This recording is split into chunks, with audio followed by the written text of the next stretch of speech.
తెల్లటి పేజీలాగా మన జీవితముగా ఉండదు. ఎందుకంటే విమోచించబడిన ప్రజల్లాగా మనము ఉండలేము. ఇంకా మరకలు మనలో కనపడతాయి. అప్పుడు విమోచించబడకపోతే మనలో మరలా భయము వెంటాడింది.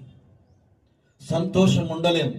ఒక తెలియని భయం వెంటాడు. ఎందుకంటే ఇంకా పాపము ఎలుబడి చేస్తుంది. సంతోషంగా ఉండలేము, మనశ్శాంతిగా ఉండలేము, నెమ్మది ఉండదు, సమాధానం ఉండదు. ఏదో తెలియని భయం వెంటాడుతూ ఉంటది. విమోచించబడిన వారు సింహం వలె ధైర్యముగా ఉంటారు. హల్లెలూయా. ఎందుకంటే వారు యెహోవా ప్రజలు. వారు దేవుని చేత విమోచించబడిన ప్రజలు, యెహోవా చేత విమోచించిన ప్రజలంట. వారికి దేవుడే కావలిగా ఉంటాడు.